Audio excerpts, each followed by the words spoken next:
Kisah Muslim, kisah penggugah jiwa. Wanita mulia, ibu dari seorang pahlawan belia. Bagian kedua. Abu Qudamah melanjutkan. Usai mendengar cerita indah dari si bocah tadi, aku berkata kepadanya, "Insya Allah mimpimu merupakan pertanda baik." Lalu kami pun menyantap hidangan tadi bersama-sama, kemudian meneruskan perjalanan kami menuju pos perbatasan. Setibanya di pos perbatasan, kami menurunkan semua muatan dan bermalam di sana. Keesokan harinya, setelah menunaikan sholat fajar, kita bergerak ke medan pertempuran untuk menghadapi musuh. Sang komandan bangkit untuk mengatur barisan. Ia membaca permulaan surat Al-Anfal. Ia mengingatkan kami akan besarnya pahala jihad fisabilillah dan mati syahid, sembari terus mengobarkan semangat jihad kaum muslimin. Abu Qudamah mengisahkan, tatkala ku perhatikan orang-orang di sekitarku, kudapati masing-masing dari mereka mengumpulkan sanak kerabatnya di sekitarnya. Adapun si bocah, ia tak punya ayah yang memanggilnya, atau paman yang mengajaknya, dan tidak pula saudara yang mendampinginya. Aku pun terus mengikuti dan memperhatikan gerak-geraknya. Lalu tampaklah olehku bahwa ia berada di barisan terdepan. Maka segeralah ku kejar dia. Ku sibak barisan demi barisan hingga sampai kepadanya. Kemudian aku berkata, "Wahai anakku, adakah engkau memiliki pengalaman berperang?" "Tidak, tidak pernah. Ini justru pertempuranku yang pertama kali melawan orang-orang kafir," jawab si bocah. "Wahai anakku, sesungguhnya perkara ini tak segampang yang kau bayangkan. Ini adalah peperangan, sebuah pertumpahan darah di tengah gerincingnya pedang, ringkikan kuda, dan hujan panah. Wahai anakku, sebaiknya engkau ambil posisi di belakang saja. Jika kita menang, kau pun ikut menang. Namun, jika kita kalah, kau tak jadi korban pertama," pintaku kepadanya. "Ya, aku mengatakan seperti itu kepadanya," jawabku. "Paman, apa engkau menginginkanku jadi penghuni neraka?" tanyanya. "A'udzubillah, sungguh bukan begitu. Kita semua tidak berada di medan jihad seperti ini, kecuali karena lari dari neraka dan memburu surga," jawabku. Lalu kata si bocah, "Sesungguhnya Allah berfirman, 'Hai orang-orang yang beriman, apabila kamu bertemu orang-orang kafir yang sedang menyerangmu, maka janganlah kamu membelakangi mereka, yakni mundur. Barang siapa yang membelakangi mereka, yakni mundur di waktu itu, kecuali berbelok untuk siasat perang, atau hendak menggabungkan diri dengan pasukan lain, maka sesungguhnya orang itu kembali membawa kemurkaan dari Allah, dan tempatnya ialah neraka jahanam, dan amat buruklah tempat kembalinya itu.'" Quran, Surat Al-Anfal, ayat 15 hingga 16. "Adakah paman menginginkan aku berpaling membelakangi mereka, sehingga tempat kembaliku adalah neraka?" tanya si bocah. Aku pun heran dengan kegigihannya dan sikapnya yang memegang teguh ayat tersebut. Kemudian aku berusaha menjelaskan, "Wahai anakku, ayat itu maksudnya bukan seperti yang kau katakan." Namun tetap saja ia bersikeras tak mau pindah ke belakang. Aku pun menarik tangannya secara paksa, membawa ke akhir barisan.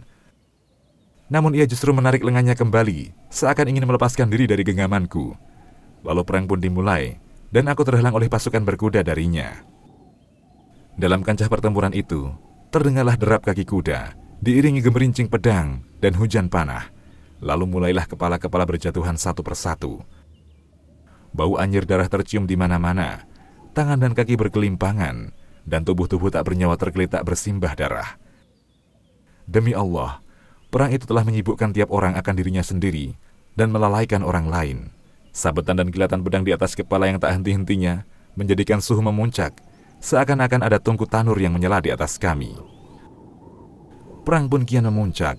Kedua pasukan bertempur habis-habisan hingga matahari tergelincir dan masuk waktu zuhur. Ketika itulah Allah berkenan menganugerahkan kemenangan bagi kaum muslimin, dan pasukan salib lari tunggang langgang.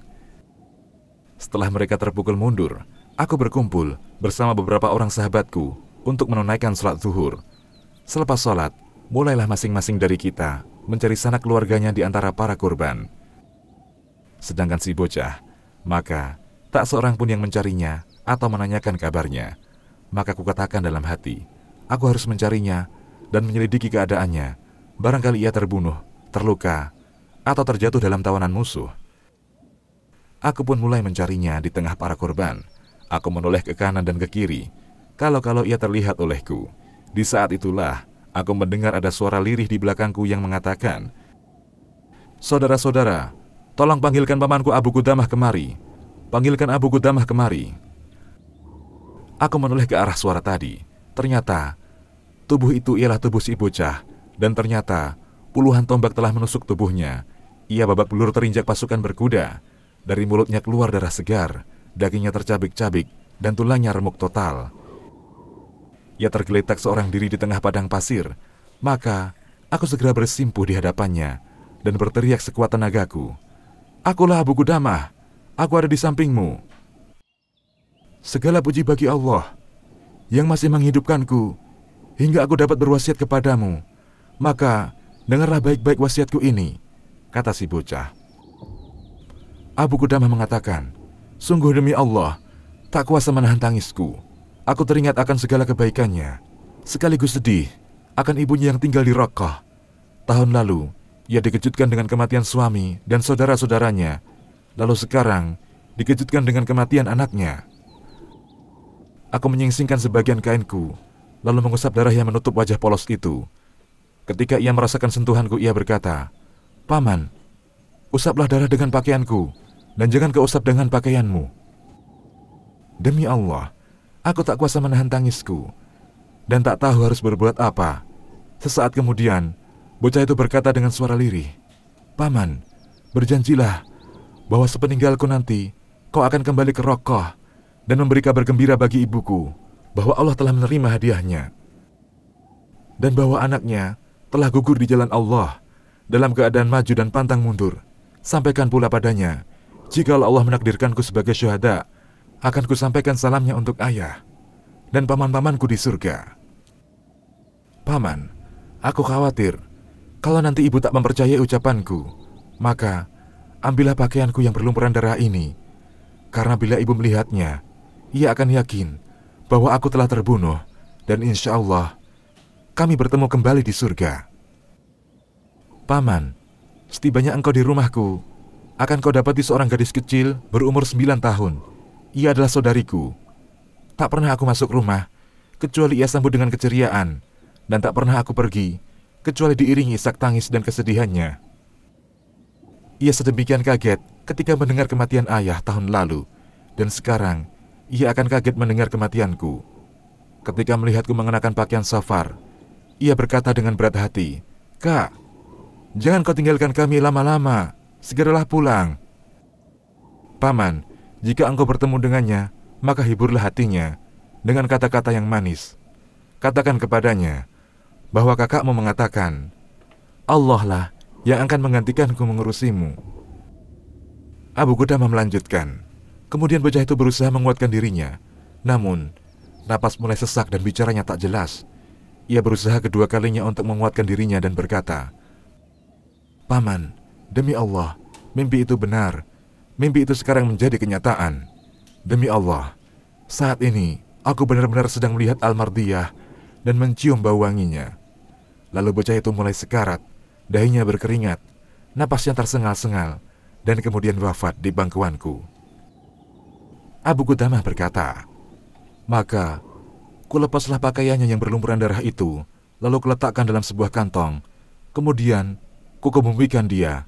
Usai mengebumikannya, keinginan terbesarku ialah segera kembali ke Raqqah dan menyampaikan pesannya kepada ibunya. Maka aku pun kembali ke Raqqah. Aku tak tahu siapa nama ibunya dan di mana rumah mereka. Tatkala aku menyusuri jalan-jalan di Raqqah, tampak olehku sebuah rumah. Di depan rumah itu ada gadis kecil berumur 9 tahun yang berdiri menunggu kedatangan seseorang. Ia melihat-lihat setiap orang yang berlalu di depannya. Tiap kali melihat orang yang baru datang dari bepergian, ia bertanya, 'Paman, Anda datang dari mana?' 'Aku datang dari berjihad,' kata lelaki itu. 'Kalau begitu, kakakku ada bersamamu?'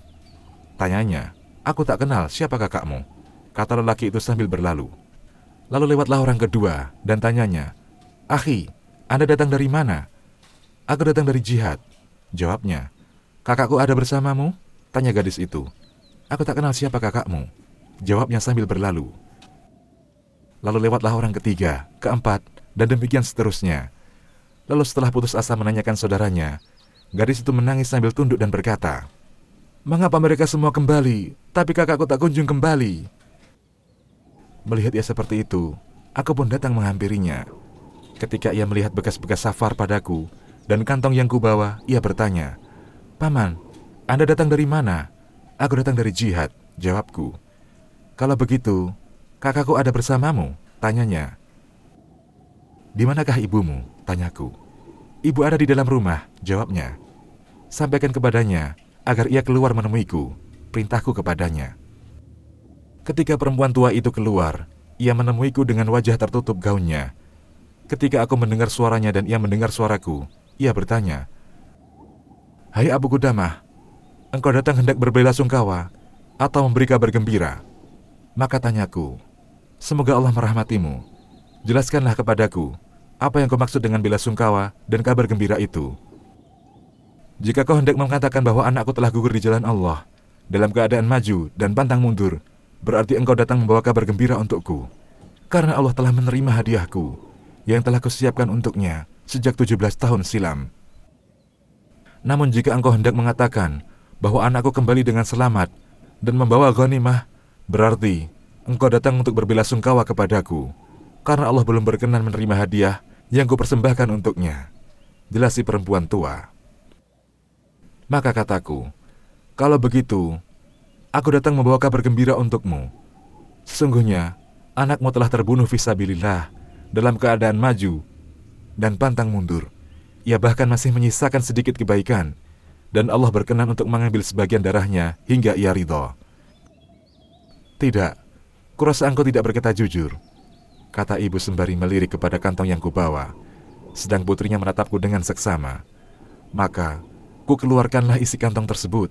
Kutunjukkan kepadanya pakaian putranya yang berlumuran darah. Nampak serpihan wajah anaknya berjatuhan dari kain itu, diikuti tetesan darah yang tercampur beberapa helai rambutnya. "Bukankah ini adalah pakaiannya, dan ini surbannya, lalu ini gamisnya yang kau kenakan pada anakmu sewaktu berangkat berjihad?" kataku. "Allahu Akbar!" teriak si ibu kegirangan. Adapun gadis kecil tadi, ia justru berteriak histeris lalu jatuh terkulai tak sadarkan diri. Tak lama kemudian, ia mulai merintih. Ah! Sang ibu merasa cemas. Ia bergegas masuk ke dalam mengambil air untuk putrinya, sedang aku duduk di samping kepalanya, mengguyurkan air kepadanya. Demi Allah, ia tak sedang merintih. Ia tak sedang memanggil-manggil kakaknya. Akan tetapi ia sedang sekarat. Nafasnya semakin berat. Dadanya kembang kempis. Lalu perlahan rintihannya terhenti. Ya, gadis itu telah tiada. Setelah putrinya tiada, ia mendekapnya, lalu membawanya ke dalam rumah dan menutup pintu di hadapanku. Namun, sayup-sayup terdengar suara dari dalam. "Ya Allah, aku telah merelakan kepergian suamiku, saudaraku, dan anakku di jalan-Mu ya Allah. Kuharap Engkau meridhoiku dan mengumpulkanku bersama mereka di surgamu." Abu Qudamah berkata, maka ku ketuk pintu rumahnya dengan harapan ia membukakan. Aku ingin memberinya sejumlah uang atau menceritakan kepada orang-orang tentang kesabarannya hingga kisahnya menjadi teladan. Akan tetapi, sungguh, ia tak membukakanku maupun menjawab seruanku. "Sungguh, demi Allah, tak pernah ku alami kejadian yang lebih menakjubkan dari ini," kata Abu Qudamah mengakhiri kisahnya. Lihatlah bagaimana si ibu mengorbankan segala yang ia miliki demi menggapai kebahagiaan ukhrawi. Ia perintahkan anaknya untuk berjihad fisabilillah demi keridhaan ilahi. Maka, bagaimanakah nasib para pemalas seperti kita? Apa yang telah kita korbankan demi keridhaannya? Demikian, wallahu a'lam.